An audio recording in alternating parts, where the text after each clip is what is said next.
name is Eugene, or Gene Sampieri. My rank was sonar technician, SOG 2. After that, the normal training, we did the gas mask, the gas building thing. That was maybe the worst part of all of it. I thought I was going to get really sick on that. I was able to hold it back. We learned a lot of knot tying. It turns out I already knew just about every knot that they were teaching, and I ended up, as they broke it up into smaller groups, I ended up teaching a group of about 7 or 8 guys. So I was a petty officer. You wore this little crow on your right side. That kind of made things a little easier too. We did shoot carbines. We did not shoot 45s in boot camp. We did shoot carbines. I had shot them before, so I was able to hit a target. I was not able to hit a bullseye, but I was able to hit a target.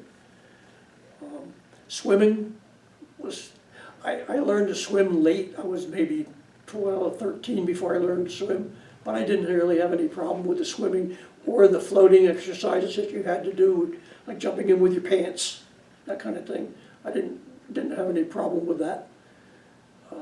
When I went into boot camp, I only weighed 125 pounds. I weighed 135 when I came out, which was a good thing, actually. I fit into the clothes that were very loose at first.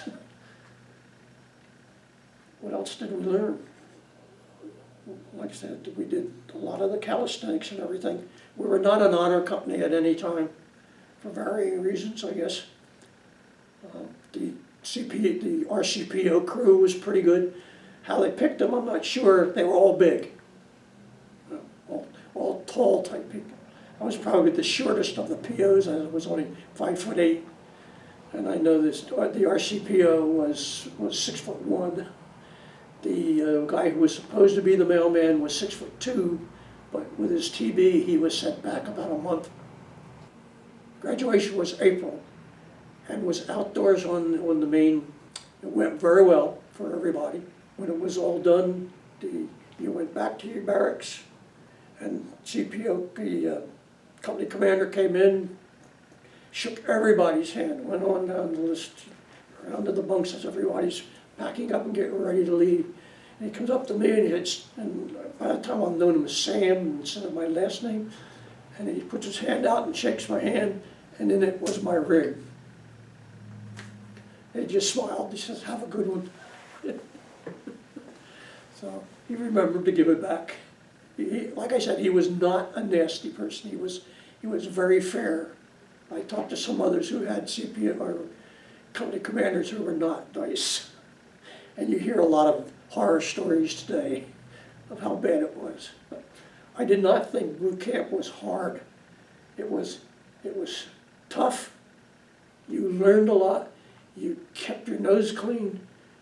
You did what you had to do. You obeyed orders. You passed your courses.